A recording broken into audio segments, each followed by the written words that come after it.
Well, good morning, everybody. I just want to give you guys an update this morning.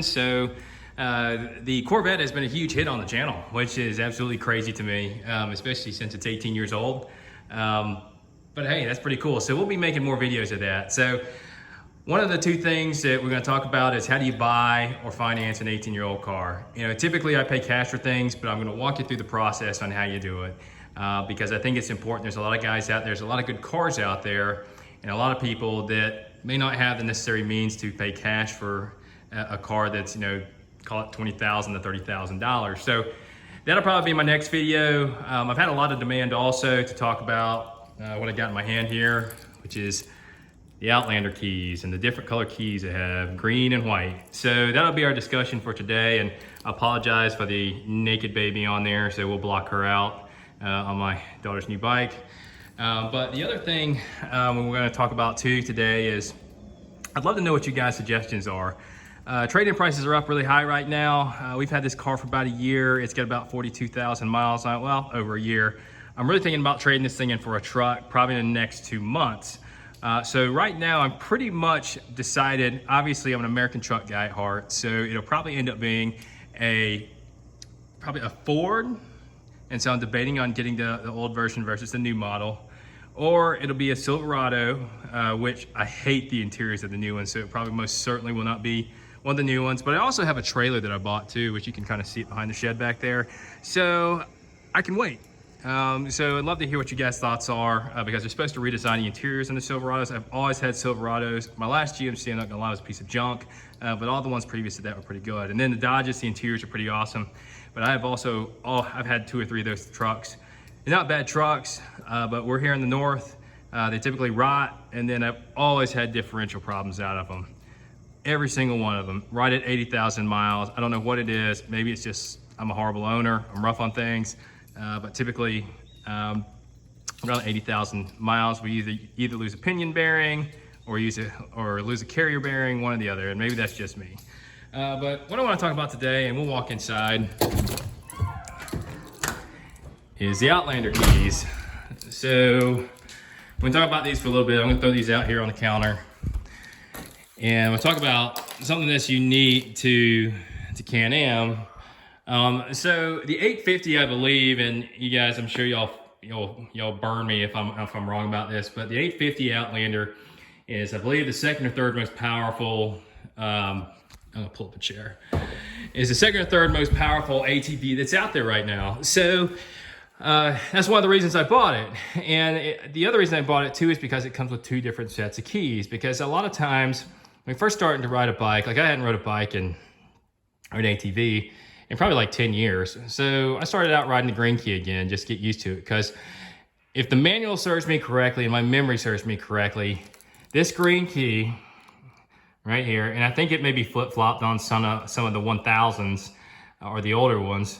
This is 45 horsepower and it limits it to 45 miles an hour. And I like to call this the brother-in-law key, so he doesn't wreck your stuff. So I really like this key. So a lot of times, actually, I use this key to just putz around the yard. If I got my daughter on the bike, my wife wants to ride the ATV, we use this key. And I dare say that we use this key more than the rest of them. It also seems to me that, you know, another way to kind of back down the bike is there's 3 different modes, at least on my bike. There's work mode, there's economy mode, and then there is performance mode. And you can also use those for this key, for this green key. So you can put it in performance mode, work mode, or economy mode. So that's pretty cool also. Typically we ride the bike around in economy mode. Now, if I'm pulling a trailer or something like that, behind it, I'd put it in work mode. And I haven't really noticed a huge difference in putting it in performance mode. But one thing I do notice with the green key, and maybe it's just me, it seems to get a lot better gas mileage with the green key in it, whether it's in economy mode, work mode, or performance mode. So once again, I'll repeat here, 45 miles an hour, 45 horse, roughly, is what I believe it to be, okay?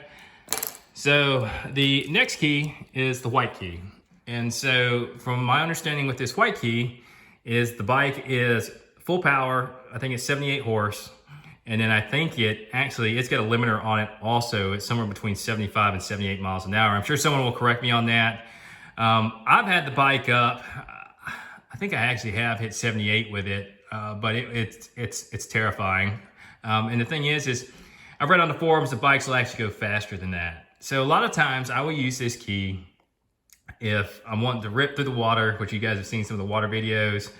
I also use it if I'm pulling the trailer, the larger trailer around in the yard, which I've got I think it's a 5x10 or 5x12, because it'll pull it. Or if I've got a heavy load behind it, which I did the other night. It had 3 skids of stuff on it. And that's really what it's designed for. The bike's powerful, it'll pull it, and that's one of the reasons I got all the power. Now, if I've got my daughter or my wife riding on this bike, or if I got neighbors or whoever's riding on this bike, I don't put this key in there because it's too easy to switch it over to performance mode. And then whenever you put it in performance mode, it literally, every time you press the gas, it tries to lift the tires off the ground. Some guys may have a different experience than that, but at least with me, I don't weigh very much. If you blip it, blip the throttle a little bit, it tries to pick the tires up off the ground in high performance mode. I've also noticed that it uses a ton of fuel for being in high performance mode also, which you can also put it in economy mode, or you can put it in a work mode also, which is typically, work mode or economy mode is typically what it's in for me. I'm not mud bogging anymore. I got it to use around the yard. The payload capacity on this bike is one of the top 2. It's 1,600 pounds. I think every other bike is pretty close to 1,000 or 1,200. So I want to say it's top 1 or 2 for ATVs also.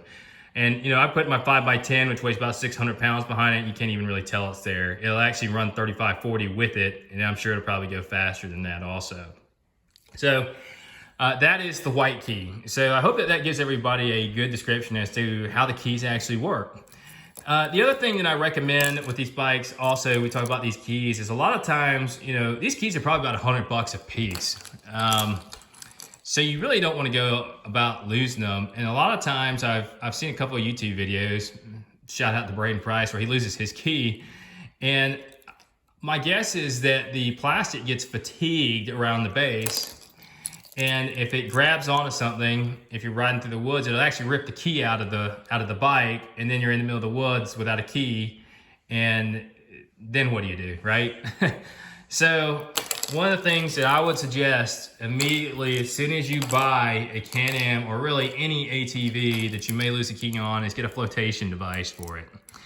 I've got these. It's for if I'm ripping through the water, ripping through the mud, it'll sit up on top. It's bright colored so you can see it. It's $8. It's cheap insurance. I've been stuck in the middle of the woods before. I really don't care for it. Some other people may like it. Maybe if you got a pretty girl with you or something like that and it rips the key out and you get stuck in the woods with her, hey, cool. But she's probably not gonna like it. But at least if you have these, there's a much better chance of being able to find your $100 key, and it'll be more than likely to be floating up on top of the water. So just a few things, on some of the ATV stuff that I've got. A couple of guys had asked me about it.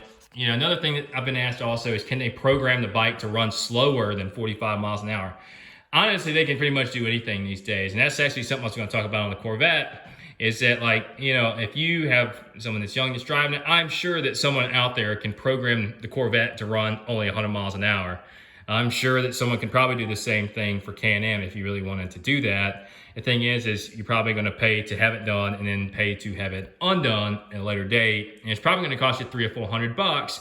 And I don't know if anybody out there has seen any of the Chinese ATVs, but my neighbor's got one, or my father-in-law's neighbor's got one. He paid like $700 for it. You're probably going to be $300 or $400 into tuning it. Just pay the extra $300 and get your child a smaller ATV is what my suggestion is. But anyways, guys, I really appreciate the 40 additional subscribers we've picked up since we've got the CanAm and since we have gotten the Corvette. Like I was saying earlier, I think there'll be a new truck on the channel probably next month or 2 is when I'm thinking about pulling the trigger on it. Used car prices are really far up. That car is worth what I paid for it last year. And I might be a little bit out of pocket to pick up a new one. So it might be the right time. We qualify for a teacher discount. We also qualify for supplier pricing. So essentially, whenever I bring that up to the car dealerships, they don't want to talk to me anymore. But anyways, look out for it on the channel. It'll either be that or a Tahoe. So anyways, guys, have a great Sunday afternoon, and thank you for liking and subscribing.